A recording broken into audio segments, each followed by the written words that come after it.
Welcome to day 74 of our one-year Bible reading plan. Today, we continue with Deuteronomy chapter 3 and 4, where Moses reminds Israel of God's power and commands, and we begin the Gospel of Luke 1 verses 1 to 25, where the story of Jesus starts with the announcement of John the Baptist's birth. Let's dive in. Deuteronomy chapter 3. Next we turned and went up along the road toward Bashan. And Og king of Bashan with his whole army marched out to meet us in battle at Edrei. The Lord said to me, "Do not be afraid of him, for I have delivered him into your hands, along with his whole army and his land. Do to him what you did to Sihon king of the Amorites, who reigned in Heshbon." So the Lord our God also gave into our hands Og king of Bashan and all his army. We struck them down, leaving no survivors. At that time we took all his cities. There was not one of the 60 cities that we did not take from them. The whole region of Argob, Og's kingdom in Bashan. All these cities were fortified with high walls and with gates and bars, and there were also a great many unwalled villages. We completely destroyed them, as we had done with Sihon king of Heshbon, destroying every city, men, women, and children. But all the livestock and the plunder from their cities we carried off for ourselves. So at that time we took from these two kings of the Amorites the territory east of the Jordan, from the Arnon Gorge as far as Mount Hermon. Hermon is called Sirion by the Sidonians. The Amorites call it Senir. We took all the towns on the plateau, and all Gilead, and all Bashan as far as Salekah and Edrei, towns of Og's kingdom in Bashan. Og king of Bashan was the last of the Rephates. His bed was decorated with iron, and was more than 9 cubits long and 4 cubits wide. It is still in Rabbah of the Ammonites. Of the land that we took over at that time, I gave the Reubenites and the Gadites the territory north of Aroer by the Arnon Gorge, including half the hill country of Gilead, together with its towns. The rest of Gilead and also all of Bashan, the kingdom of Og, I gave to the half-tribe of Manasseh. The whole region of Argob in Bashan used to be known as a land of the Rephates. Jair, a descendant of Manasseh, took the whole region of Argob as far as the border of the Jeshurites and the Maacathites. It was named after him, so that to this day Bashan is called Havoth Jair. And I gave Gilead to Machir. But to the Reubenites and the Gadites I gave the territory extending from Gilead down to the Arnon Gorge, the middle of the gorge being the border, and out to the Jabbok River, which is the border of the Ammonites. Its western border was the Jordan in the Arabah, from Kinnereth to the Sea of the Arabah, that is, the Dead Sea, below the slopes of Pisgah. I commanded you at that time, "The Lord your God has given you this land to take possession of it.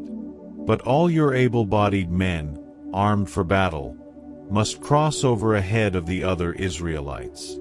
However, your wives, your children, and your livestock, I know you have much livestock, may stay in the towns I have given you, until the Lord gives rest to your fellow Israelites as he has to you, and they too have taken over the land that the Lord your God is giving them across the Jordan. After that, each of you may go back to the possession I have given you." At that time I commanded Joshua, "You have seen with your own eyes all that the Lord your God has done to these two kings. The Lord will do the same to all the kingdoms over there where you are going. Do not be afraid of them. The Lord your God himself will fight for you." At that time I pleaded with the Lord, "Sovereign Lord, you have begun to show to your servant your greatness and your strong hand. For what God is there in heaven or on earth who can do the deeds and mighty works you do? Let me go over and see the good land beyond the Jordan, that fine hill country in Lebanon." But because of you the Lord was angry with me and would not listen to me. "That is enough," the Lord said. "Do not speak to me any more about this matter. Go up to the top of Pisgah and look west and north and south and east. Look at the land with your own eyes, since you are not going to cross this Jordan. But commission Joshua, and encourage and strengthen him, for he will lead this people across and will cause them to inherit the land that you will see. So we stayed in the valley near Beth Peor. Deuteronomy chapter 4. Now, Israel, hear the decrees and laws I am about to teach you. Follow them so that you may live and may go in and take possession of the land the Lord, the God of your ancestors, is giving you. Do not add to what I command you, and do not subtract from it, but keep the commands of the Lord your God that I give you. You saw with your own eyes what the Lord did at Baal Peor. The Lord your God destroyed from among you everyone who followed the Baal of Peor, but all of you who held fast to the Lord your God are still alive today. See, I have taught you decrees and laws as the Lord my God commanded me, so that you may follow them in the land you are entering to take possession of it. Observe them carefully, for this will show your wisdom and understanding to the nations, who will hear about all these decrees and say, "Surely this great nation is a wise and understanding people." What other nation is so great as to have their gods near them the way the Lord our God is near us whenever we pray to him?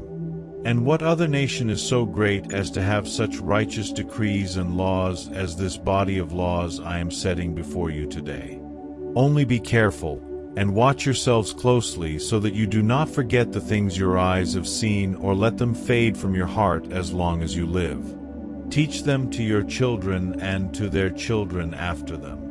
Remember the day you stood before the Lord your God at Horeb, when he said to me, "Assemble the people before me to hear my words, so that they may learn to revere me as long as they live in the land, and may teach them to their children." You came near and stood at the foot of the mountain while it blazed with fire to the very heavens, with black clouds and deep darkness. Then the Lord spoke to you out of the fire. You heard the sound of words, but saw no form. There was only a voice. He declared to you his covenant, the 10 Commandments, which he commanded you to follow, and then wrote them on 2 stone tablets. And the Lord directed me at that time to teach you the decrees and laws you are to follow in the land that you are crossing the Jordan to possess. You saw no form of any kind the day the Lord spoke to you at Horeb out of the fire. Therefore watch yourselves very carefully, so that you do not become corrupt and make for yourselves an idol, an image of any shape, whether formed like a man or a woman, or like any animal on earth or any bird that flies in the air, or like any creature that moves along the ground or any fish in the waters below. And when you look up to the sky and see the sun, the moon and the stars, all the heavenly array, do not be enticed into bowing down to them and worshipping things the Lord your God has apportioned to all the nations under heaven. But as for you, the Lord took you and brought you out of the iron smelting furnace, out of Egypt, to be the people of his inheritance, as you now are. The Lord was angry with me because of you, and he solemnly swore that I would not cross the Jordan and enter the good land the Lord your God is giving you as your inheritance. I will die in this land. I will not cross the Jordan, but you are about to cross over and take possession of that good land. Be careful not to forget the covenant of the Lord your God that he made with you. Do not make for yourselves an idol in the form of anything the Lord your God has forbidden. For the Lord your God is a consuming fire, a jealous God. After you have had children and grandchildren and have lived in the land a long time, if you then become corrupt and make any kind of idol, doing evil in the eyes of the Lord your God and arousing his anger, I call the heavens and the earth as witnesses against you this day that you will quickly perish from the land that you are crossing the Jordan to possess. You will not live there long, but will certainly be destroyed. The Lord will scatter you among the peoples, and only a few of you will survive among the nations to which the Lord will drive you. There you will worship man-made gods of wood and stone, which cannot see or hear or eat or smell. But if from there you seek the Lord your God, you will find him if you seek him with all your heart and with all your soul. when you are in distress and all these things have happened to you, then in later days you will return to the Lord your God and obey him. For the Lord your God is a merciful God. He will not abandon or destroy you or forget the covenant with your ancestors, which he confirmed to them by oath. Ask now about the former days, long before your time, from the day God created human beings on the earth. Ask from one end of the heavens to the other. Has anything so great as this ever happened, or has anything like it ever been heard of? Has any other people heard the voice of God speaking out of fire, as you have, and lived? Has any God ever tried to take for himself one nation out of another nation, by testings, by signs and wonders, by war, by a mighty hand and an outstretched arm, or by great and awesome deeds, like all the things the Lord your God did for you in Egypt before your very eyes? You were shown these things so that you might know that the Lord is God. Besides him there is no other. From heaven he made you hear his voice to discipline you. On earth he showed you his great fire, and you heard his words from out of the fire. Because he loved your ancestors and chose their descendants after them, he brought you out of Egypt by his presence and his great strength, to drive out before you nations greater and stronger than you, and to bring you into their land to give it to you for your inheritance, as it is today. Acknowledge and take to heart this day that the Lord is God in heaven above and on the earth below. There is no other. Keep his decrees and commands, which I am giving you today, so that it may go well with you and your children after you, and that you may live long in the land the Lord your God gives you for all time. Then Moses set aside 3 cities east of the Jordan, to which anyone who had killed a person could flee if they had unintentionally killed a neighbor without malice aforethought. They could flee into one of these cities and save their life. The cities were these: Bezer in the wilderness plateau, for the Reubenites; Ramoth in Gilead, for the Gadites; and Golan in Bashan, for the Manassites. This is the law Moses set before the Israelites.